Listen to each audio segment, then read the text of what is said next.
venho propondo a celebração de um novo grande pacto entre os três poderes. O presidente brincando de presidir o Brasil. Não nasci para ser presidente.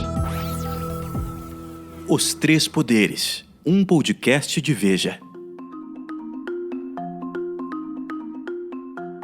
Hoje é dia 27 de março de 2020, ano do coronavírus. E eu sou Ricardo Noblar, falo diretamente de Brasília. No programa de hoje, o nosso colega, um dos três poderes, Augusto Nunes, não poderá participar, mas estará muito bem substituído pelo nosso colega Ricardo Rangel, que falará diretamente do Rio, onde está a nossa Débora Kramer. Olá vocês, colegas. A capa da Veja desta semana, que está no online, mas está também chegando à casa das pessoas e dos assinantes, ela tem como título A Corrida Global pela Vacina e por Medicamentos contra o Coronavírus. E como subtítulo, enquanto os melhores laboratórios do mundo entram em uma luta bilionária contra a doença, países trazem experiências bem-sucedidas para que a vida e a economia voltem à normalidade. Há outros pontos que a Veja destaca, não só na sua capa, como também internamente, como a carta ao leitor, que fala de é espantoso constatar que ainda seja preciso e com urgência sair em defesa da ciência, até uma outra reportagem cujo título é Na crise, Bolsonaro faz aposta perigosa no negacionismo e se isola ainda mais. E eu acho que a gente poderia começar por aqui a discutir os assuntos, ou o único assunto que monopoliza o mundo e que vai se refletir aqui no podcast, com a Dora Kramer, diretamente do Rio de Janeiro. Olha, esse isolamento ocorrido por iniciativa do próprio presidente, né? Ele é que se isolou, ninguém o isolou. É um assunto da política, né? É o que foi comentado, é o que todo mundo está notando, analisando, vendo o que isso representa, quer dizer, se é possível tocar o barco está sendo tocado pelos governadores, pelo próprio Ministério da Saúde, pelas secretarias da saúde, e ignorando o presidente até de reuniões, né? Ele não participa de reuniões, os governadores deram um exemplo muito eloquente nessa semana, quando o presidente falou numa direção, essa de contra o isolamento, e até criticou os governadores simplesmente fizeram uma reunião e decidiram que vão manter as decisões que eles tomaram. Decisões tomadas baseadas completamente na legalidade, porque o país é uma federação. E quando o presidente critica os governadores, diz que não é possível, que estão tomando medidas assim ou assado, parece que ele não se dá conta de que vivemos numa federação e que os governadores têm autonomia para isso. Então, há um momento em que o isolamento do presidente talvez não afete o andamento dos bons trabalhos ou dos trabalhos no combate à doença propriamente dita, mas é uma situação que não pode perdurar. Não existe essa coisa de um presidente que não vale, né? Que é o que a gente tem hoje, o presidente está valendo. O que ele diz não está valendo de um modo geral. Então, eu acho preocupante, é uma situação inusitada, preocupante porque é uma situação absolutamente inusitada, porque é um isolamento, gente, em relação ao país e ao mundo. É algo de muita importância e é algo que não parece estar no cardápio do presidente mudar essa posição, até porque ele não ouve seus conselheiros mais ponderados ele prefere se basear na opinião, vão me desculpar o termo, de meia dúzia de moleques com um gabinete no Palácio do Planalto. Moleque, talvez até você esteja sendo generosa, mas a bola está com o Rangel. Eu acho que ele está sendo generosa, Dora. O que eu acho que é uma coisa particularmente curiosa nesse isolamento é que, se houvesse um isolamento normal, haveria um vácuo de poder, né? Se o Bolsonaro ficasse de lado, todo mundo deixasse ele falando sozinho, e alguém, por exemplo, o general Braga Neto, né, que em tese é o chefe do gabinete da crise, tomasse as decisões e fosse em frente, seria uma situação inusitada, mas operacional. A gente tem uma situação mais inusitada ainda, que é ninguém presta muita atenção no que o presidente quer, o presidente está isolado, mas ele continua fazendo publicidade, né? A máquina dele de geração de fake news e de memes e coisa continua a todo vapor. E agora ele está começando uma campanha contra o isolamento. Gravou um vídeo que é uma coisa assustadora, dizendo às pessoas para irem para a rua trabalhar, né? Então, o que o governo dele faz, o Mandetta e tal, o governo faz uma coisa e ele não comanda o governo fazendo essas coisas, mas, por outro lado, ele comanda uma máquina publicitária dizendo para fazer o contrário do que o governo dele quer fazer, ou sugere, recomenda fazer. Isso é uma situação completamente estapafúrdia, até mais do que inusitada, né? Então, a gente não sabe para onde é que vai. Vocês estão percebendo aí pelo Rio, porque aqui em Brasília a cidade ainda continua mais ou menos em quarentena, ou em grande parte em quarentena. Mas aí no Rio vocês estão percebendo se esse apelo de Bolsonaro e dos seus filhos para que o país retorne à normalidade está fazendo efeito? Olha, eu costumo diariamente dar um pulinho ali na lagoa, que é em frente à minha casa, para tomar um sol sozinha. Quebrando a quarentena, né? Não, senhor. Exercícios físicos solitários. E não pode fazer em casa. Tomando todos os cuidados, tá certo? Ao tocar no elevador, ao chegar em casa, botar o calçado, o tênis ou a sandália em algum... Eu estou usando água sanitária, tá? Porque eu vi na televisão que o cloro sai matando tudo. Pegando a roupa e lavando imediatamente, lavando as mãos, muito bem. É só esse movimento externo que eu estou fazendo. Pois bem, eu percebi hoje claramente uma mudança em relação aos outros dias da semana. Há muito mais gente, no caso carros, né? Porque na Lagoa a gente, quer dizer, não tem aquele movimento de pessoas. Tem mais gente caminhando e tal, mas o que me chamou a atenção foi um movimento de carros muito, muito superior aos outros dias. Eu não posso atribuir isso a não ser ao pronunciamento do presidente, que incentiva as pessoas a afrouxarem as medidas de precaução. Porque, é claro, você tem o trânsito, esse trânsito de carros, pode ser gente indo no supermercado, é gente indo na farmácia, é gente que está nas equipes, né, de controle, nas equipes de saúde, se movimentando de um lado para o outro. Isso é uma coisa. Agora, o aumento quer dizer, na minha opinião, na minha visão, que tem mais gente saindo assim para, sei lá, fazer as coisas normais, e isso me chamou bastante atenção. Ô Rangel, você que mora aí, morador do Jardim Botânico, você também tem essa impressão? Olha, Noblar, eu não saio de casa para nada há uma semana, mas conversando com amigos, por exemplo, uma amiga que, posso dizer quem é, que é jornalista também, que é a Cora Ronen, me disse na quarta-feira, logo depois do pronunciamento do Bolsonaro, que estava conversando com a empregada dela, que não vinha, né, que já estava em quarentena lá na casa dela, que é em São Gonçalo. E ela disse, olha, aqui está todo mundo saindo, né? As pessoas todas estão na rua.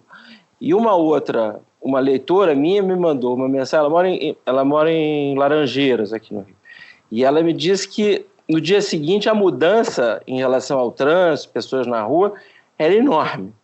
Então, não dá para a gente achar que um pronunciamento do presidente da República não vai ter um impacto, né? Até porque há muita gente que quer acreditar nisso, né? Pessoas que estão muito preocupadas que precisam trabalhar, que querem ouvir esse tipo de recado, né? E então acreditam e vão para a rua.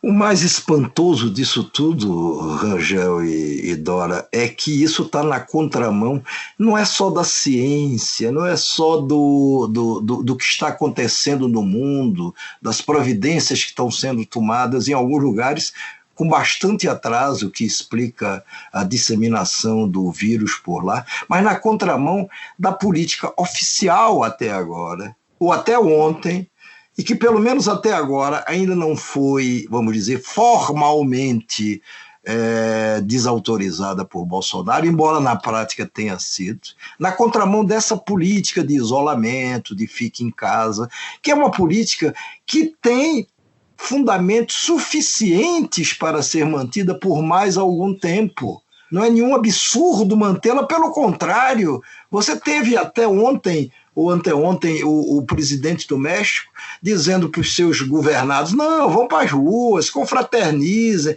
eu quero beijos. E ontem o cidadão caiu a ficha, ou foi obrigado a isso, decretou quarentena. O escanteado, me dizem até que ele está em quarentena, ministro ainda da Saúde do Brasil, o senhor Luiz Henrique Mandetta, ele disse isso várias vezes na televisão ao longo desse tempo todo.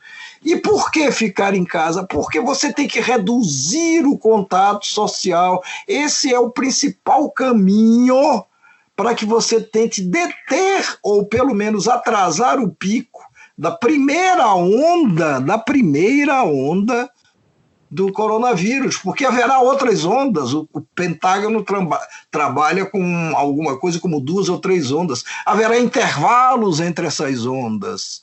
E elas voltarão a se abater sobre nós. Isso é que eu acho o mais espantoso, partindo principalmente de um presidente da República. Não sei se é a opinião de vocês.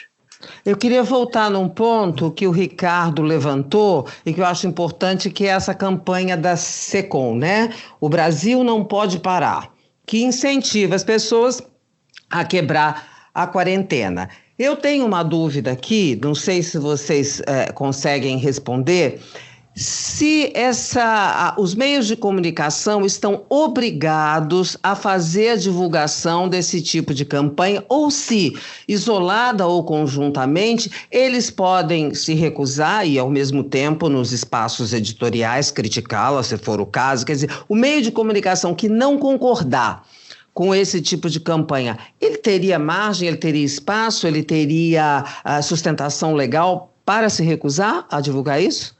Olha, Dora, eu acho que, como tantas outras coisas, há uma zona cinza aí. Não teria que fazer uma pesquisa boa para ter a resposta absolutamente precisa. Mas eu acho o seguinte, o veículo, até porque é uma concessão pública, ele não pode ter uma discriminação editorial sobre o que vai ser o que ele vai veicular, né? Então, em tese, ele deveria, se o que o cara vai anunciar é legal e vai pagar no preço da tabela, eu acho que, pelo menos por princípio, ainda que isso, eu não sei se está escrito expressamente na lei, ele é obrigado a aceitar. Nesse caso em particular aí, eu acho que sempre vai haver uma briga, porque o veículo também pode dizer que isso é uma coisa ilegal, que o presidente está cometendo um crime de responsabilidade, por exemplo, né? Que eu acho que é plausível essa tese, inclusive. Enfim, não soube responder precisamente, né, qual é a resposta concreta, mas... Mas hoje em dia, quer dizer, no momento que a gente atravessa, está difícil ter respostas, vamos dizer, cabais para tudo, né? Agora, eu acho que os veículos não vão recusar esse tipo de campanha, independente de suas posições em relação ao governo, para não darem mais munição para que o Bolsonaro dê mais uma banana para os jornalistas, como ele tem dado tantas, não custaria dar mais uma, como para que o governo não alegue que, olha, está vendo aí a imprensa irresponsável, desacreditada, desqualificada, que está tentando sabotar o governo, etc. e tal. Eu acho que por aí acabará sendo aceita e irá ao ar essa campanha. Agora, o que eu queria que também vocês refletissem um pouco era sobre, vem cá, o que leva Bolsonaro a estar agindo do jeito que está agindo? O que é que ele pretende com isso? Seguinte, não sei também, porque a resposta precisa a respeito das intenções e da cabeça do presidente, meu amigo, isso é muito difícil, né? Mas o que eu vejo hoje, e ele apenas, quer dizer, na crise isso ficou mais evidente, mas é um comportamento que é o comportamento dele desde o início do governo. Na crise, nesse momento, o que eu vejo é um homem com medo de que os efeitos na economia possam inviabilizar o governo, medo externado por ele, medo dos adversários ou prováveis adversários em 22, medo de que qualquer outro ministro tenha a popularidade dele, hoje é com Mandetta, já foi com Sérgio Moro, então é um homem acuado com medo e que vai para o ataque, sabe aquela expressão, perdido por um, perdido por mil, sem medir as consequências, porque se ele medisse minimamente as consequências, ele não faria o que ele faz. Eu estava conversando outro dia com Raul Jungmann, que foi ministro da Defesa, e eu me lembrei o seguinte, falei, gente, aquele livro da historiadora americana Tuchman, Bárbara Tuchman, que relata vários episódios na história em que governantes, autoridades, enfim, tomaram decisões que foram contra eles próprios.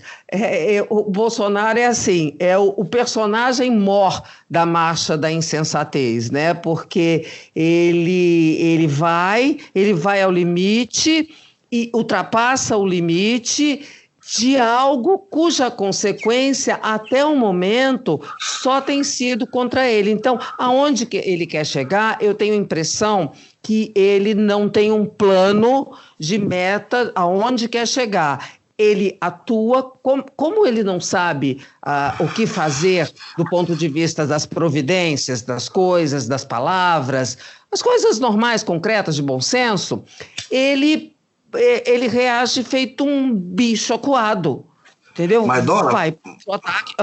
Fala. Mas você não está sugerindo que Bolsonaro leia este livro, A Marcha da Insensatez? Não, claro que não. É só para quem já leu e para observar que ele é um exemplo, assim, muito eloquente, né? Claro que eu não estou sugerindo de jeito nenhum, inclusive porque ele poderia ler e dizer que essa senhora aí, entendeu? Não entende nada, enfim. Não, ele costuma dizer que o livro tem muita letrinha, né? Ele gostaria que tivesse menos letrinha. Esse negócio de recomendar o Bolsonaro que lê, tem aquela história, né, que fala assim, presidente, o senhor precisa ler um livro, né? Mas qual é o livro? Assim, qualquer um, presidente. Algum livro. Essa história, Rangel, se passou, ou diz a lenda que se passou com o ex-deputado, infelizmente já morreu, Fernando Lira. Na época do MDB de Pernambuco. O Fernando era autor de várias coisas fantásticas. Essa foi a vanguarda do atraso. A vanguarda do atraso, quando ele foi anunciar aí no Teatro Casa Grande, no Rio, em 85, se eu não me engano. Sarney era o presidente, o Tancredo já tinha morrido. Ele foi anunciar aí o fim da censura, o fim oficial da censura, o teatro cheio de artistas, intelectuais, etc. e tal. Ele, para elogiar Sarney, sacou a frase: o Sarney é a vanguarda do atraso. Bom, dali a uns 4, 5 meses, o Fernando Lira foi demitido pelo Sarney. Mas, Rangel, eu te interrompi, por favor, retome.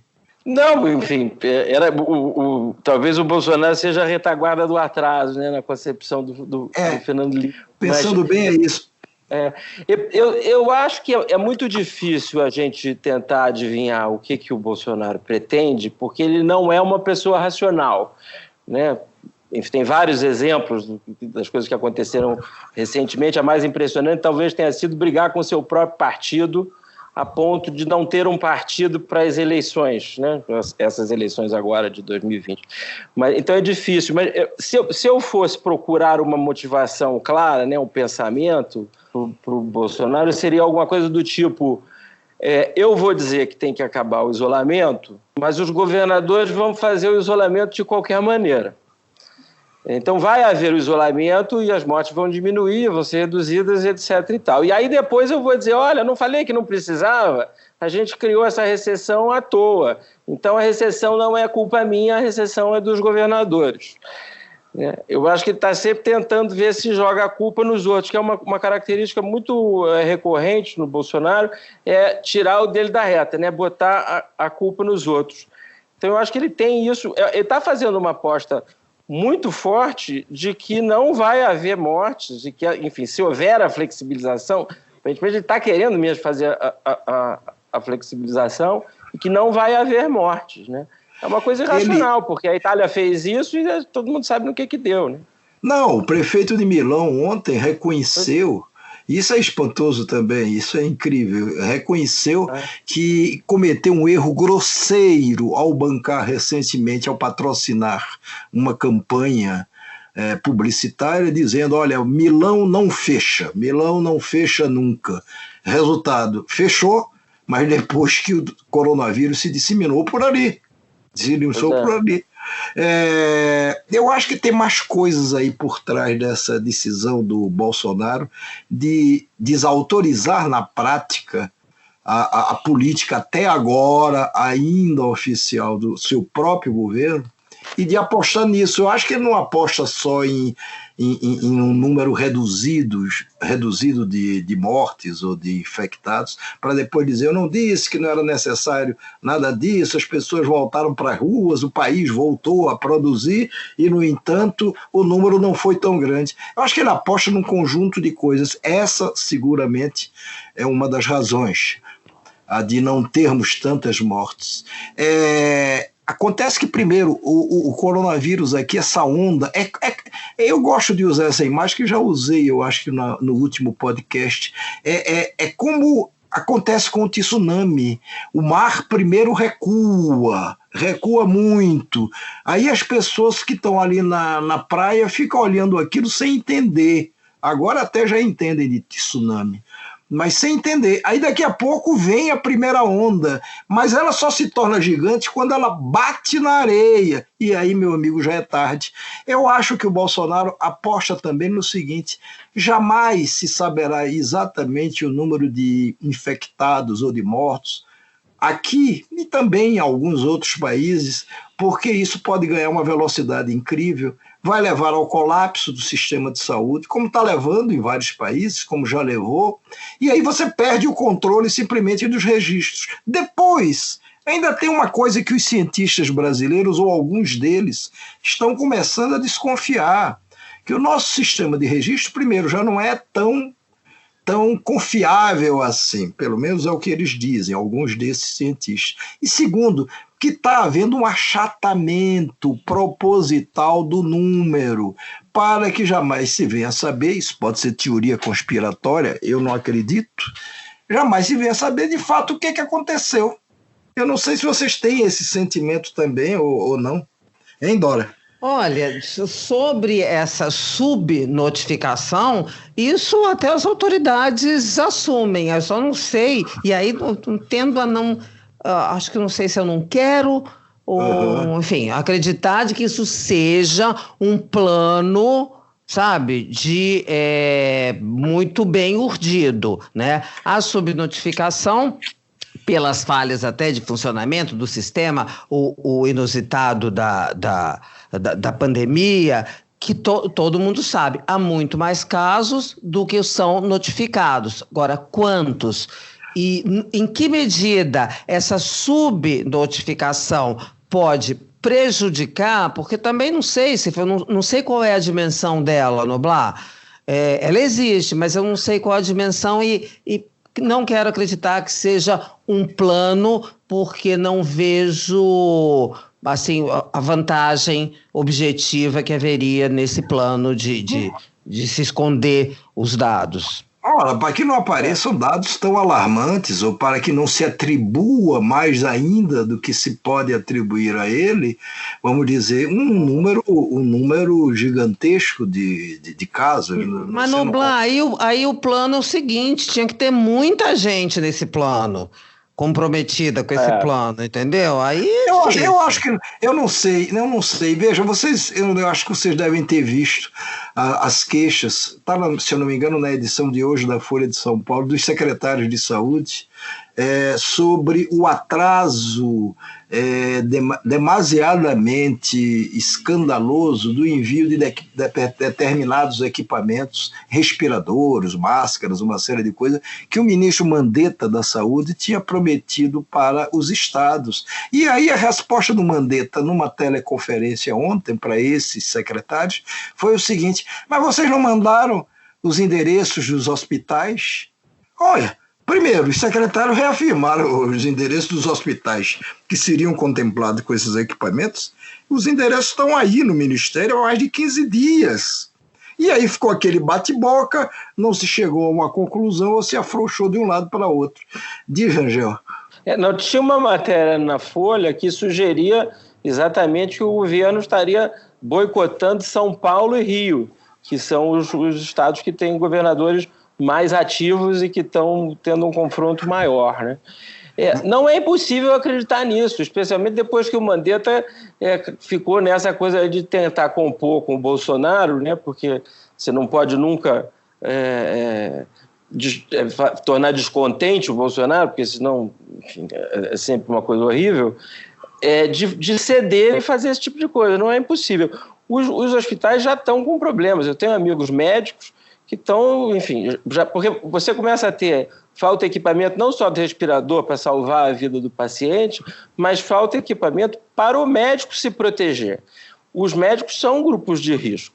Então, o grau de adoecimento dos médicos, que são muito expostos, é muito alto. E a gente vai começar a ver isso em breve. Quer dizer, à medida que o colapso no sistema de saúde não é só porque não tem leito, é porque não tem médico. Os médicos, e há hospitais que já estão separando alas para receber médicos, porque os médicos não podem ficar sem tratamento. Então, o grau de urgência e de preocupação em relação a esse problema deveria ser muito mais alto do que parece que é, né?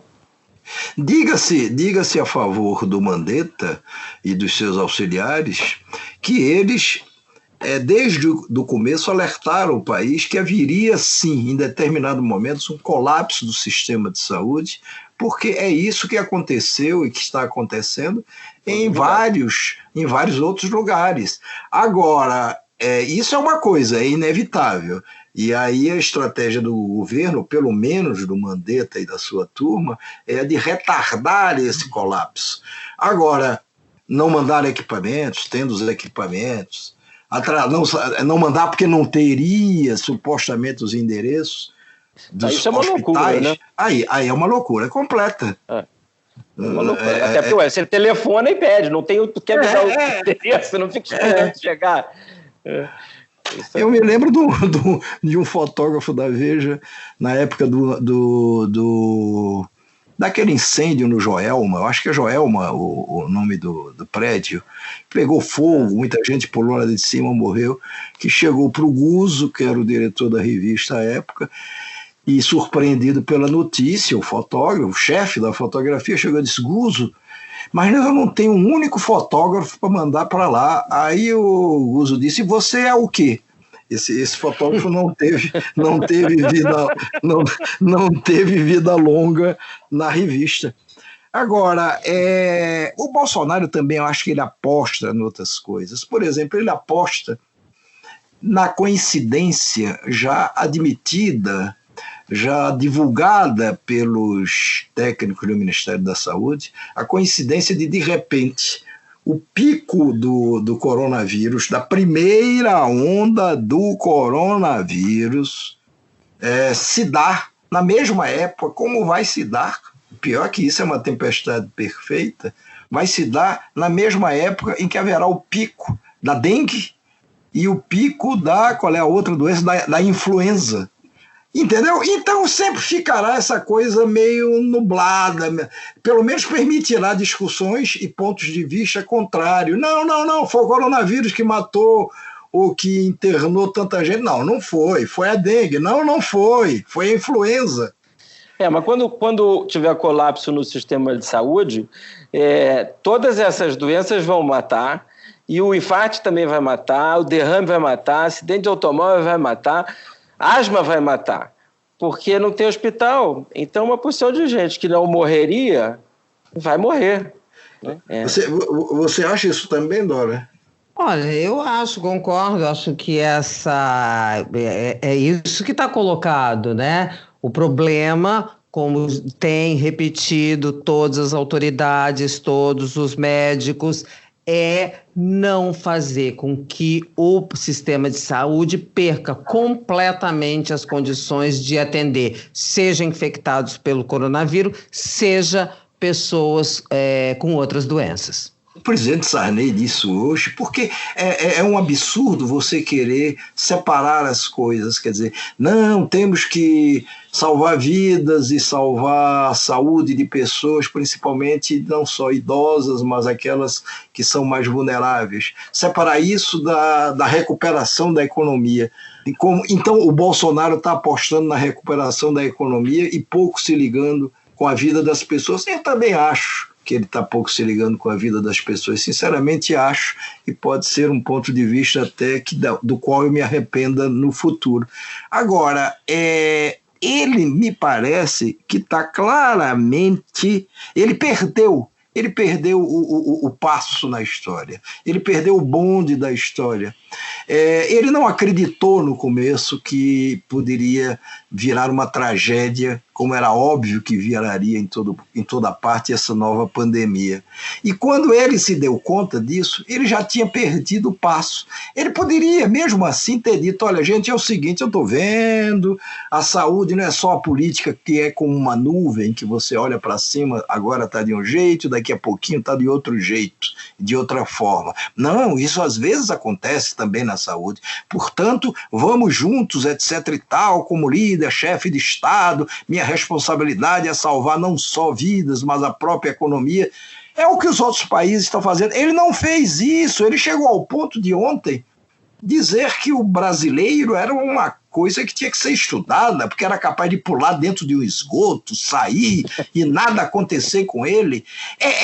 Isso é a mais profunda ignorância, mas isso por trás pode não ser apenas ignorância. E assim chegamos ao fim de mais um episódio do podcast Os Três Poderes, que hoje reuniu Dora Kramer, no Rio, o nosso novo colega Ricardo Rangel, também no Rio de Janeiro, e eu, Ricardo Noblat, ancorando daqui de Brasília. Desejo a todos uma boa semana e até a próxima sexta-feira, se Deus e o coronavírus permitirem.